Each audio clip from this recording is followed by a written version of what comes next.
안녕하세요. 잡학을 파는 남자, 잡상인입니다. 여러분, 내비게이션들 자주 사용하시죠? 굳이 운전을 하지 않으시는 분들도 네이버 지도, 카카오맵, 구글맵까지 형태는 다양하지만 이 모든 것들은 한 가지 방식으로 구동되고 있습니다. 바로 GPS죠. 그런데 이 GPS, 원래는 전쟁을 위해 만들어진 군사용 기술이었다는 거 알고 계셨나요? 게다가 우리가 쓰는 이 GPS는 어떤 국가에선 완전히 먹통이 되기도 합니다. 왜일까요?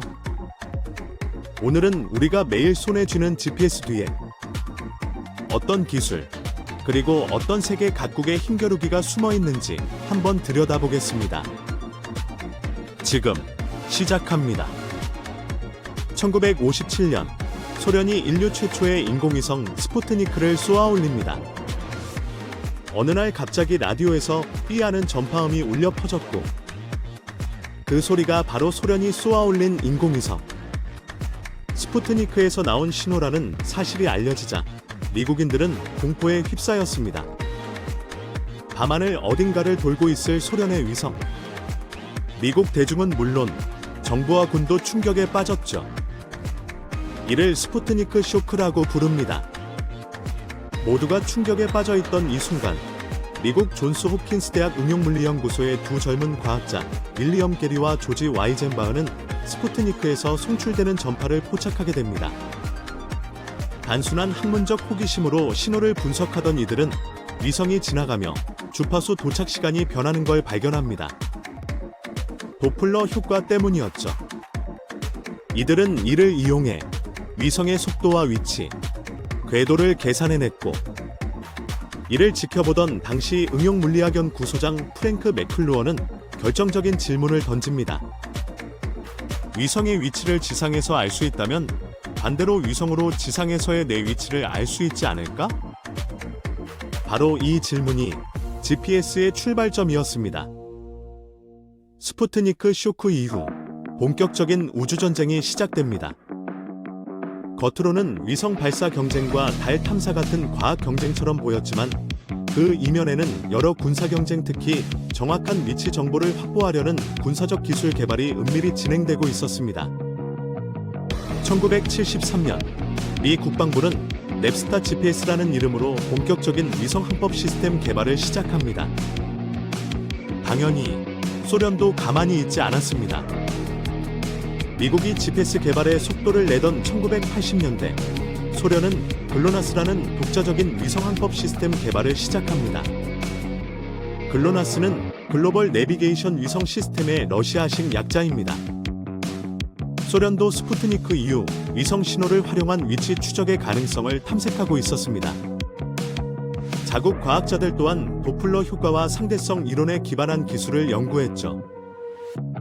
하지만 군사 기밀이 많았던 탓에 이 개발은 미국보다 더 조용히 그리고 더 은밀하게 이루어졌습니다. 미국의 GPS 개발 속도를 정보망 등을 통해 파악한 소련은 기술적 종속을 피하고자 전략적 독립 시스템 구축을 결심하게 됩니다.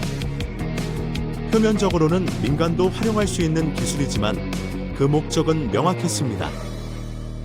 미국의 GPS에 의존하지 않고 자국 군대의 전략적 위치 정보를 완전히 독립적으로 통제하는 것, 본격적인 양대 위성 항법 체계의 시대가 시작된 겁니다.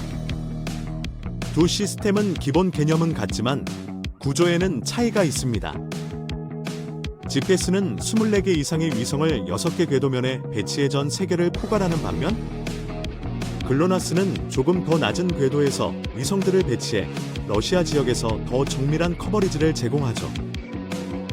하지만 더 중요한 건 정치적 활용입니다. 미국은 GPS를 1990년대 이후 민간에도 개방했습니다.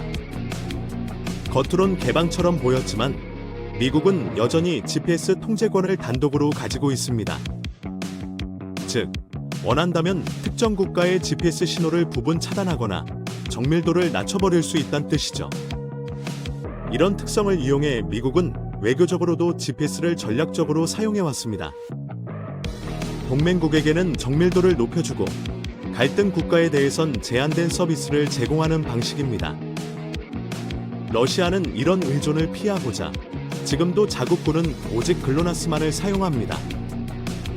특히 우크라이나 전쟁 이후 GPS와 글로나스의 분리는 더욱 뚜렷해졌고 양측 모두 상대 신호를 차단하거나 교란하는 시도가 이어지고 있습니다. 그리고 이 전쟁에 뛰어든 또 다른 국가가 있습니다. 바로 중국입니다. 중국은 2000년대 초반부터 베이더오라는 이름의 독자적인 위성 항법 시스템을 개발해왔습니다. 다만 GPS나 글로나스에 비해 후발주자였기 때문에 영토 내 서비스로 시작해 현재는 일부 친중 국가들을 중심으로만 운영되고 있습니다.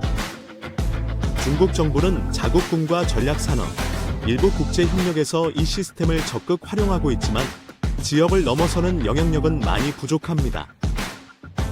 계속해서 하늘 위에는 여러 국가들의 위성이 각자의 신호로 겹쳐지듯 퍼져 있으며 위치 정보의 패권 경쟁은 지금도 계속되고 있습니다. 지금 이 순간에도 전 세계 수십억 개의 기기들이 GPS에 연결되어 있습니다.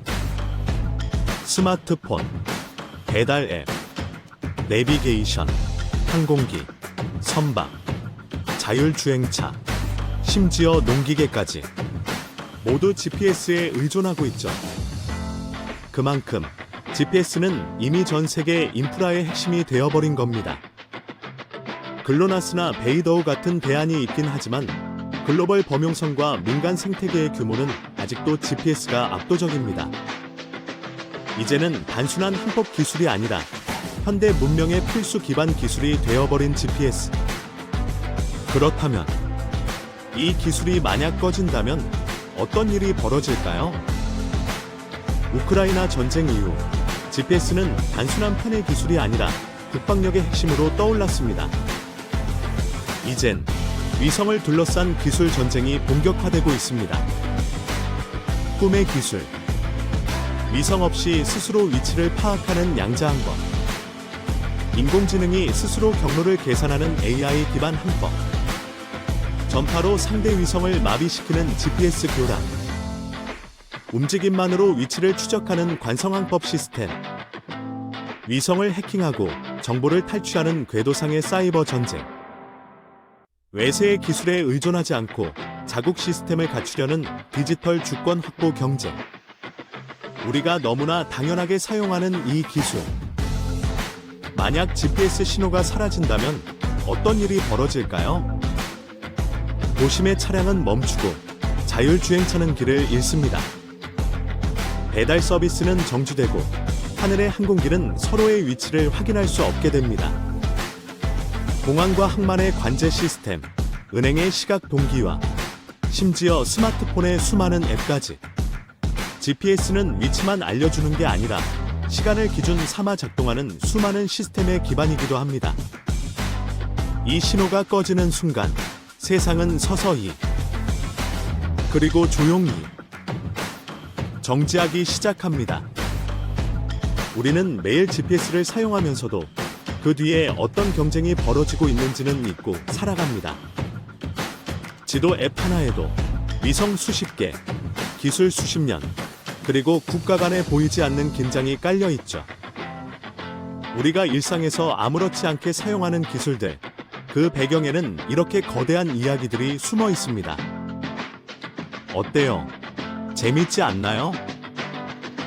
이번 영상이 재밌으셨다면 좋아요와 구독 한번 부탁드려요.